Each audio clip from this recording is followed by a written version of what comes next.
آلہ وصحبہ اجمعین اما بعد فاعوذ باللہ السمیع العلیم من الشیطان الرجیم بسم اللہ الرحمن الرحیم وما خلقت الجن والانس الا لیعبدون۔ مختصر سی حمد الثناء اور درود السلام کے بعد آج میں آپ کے سامنے اس بابرکت محفل میں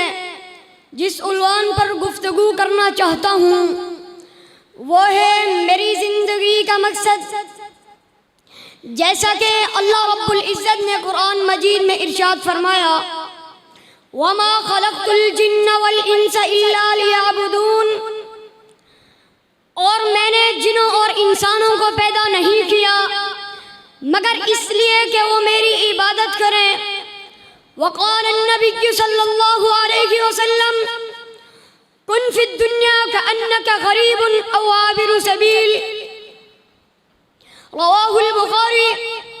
نبی علیہ السلام فرماتے ہیں کہ تم دنیا میں زندگی اس طرح بسر کرو جیسے پردیسی ہو یا راہ چلتا مسافر ذی احتشام۔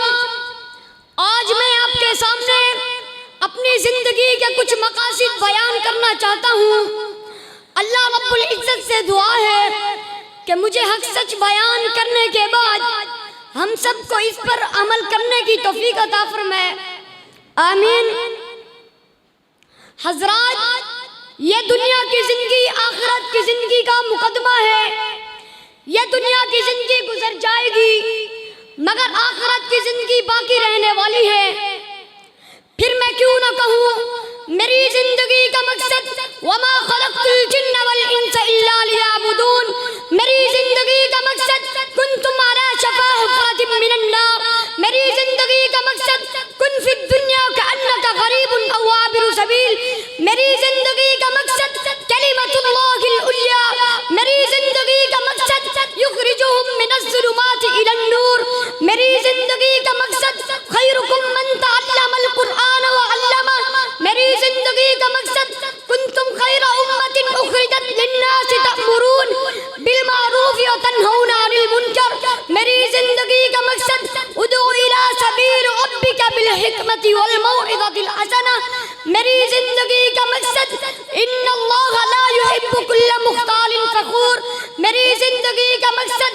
یا أَيَّتُهَا النَّفْسُ الْمُطْمَئِنَّةُ ارْجِعِي إِلَى رَبِّكِ رَاضِيَةً مَرْضِيَّةً فَادْخُلِي فِي عِبَادِي وَادْخُلِي جَنَّتِي، میری زندگی کا مقصد إِنَّ صَلَاتِي وَنُسُكِي وَمَحْيَايَ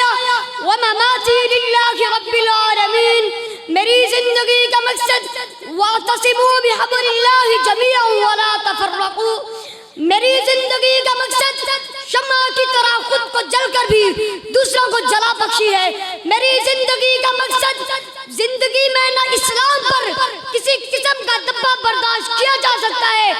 اور نہ ہی بانی کونین کے تاجدار کی عزت پر کسی آج کو گوارا کیا جا سکتا ہے۔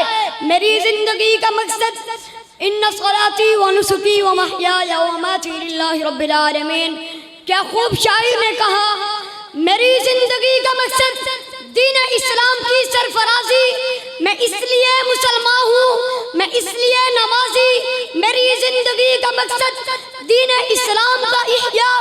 اس لیے میرا مشن ہے ان اريد الا الاصلاح وما توفیقی الا باللہ، والسلام علیکم ورحمۃ اللہ وبرکاتہ۔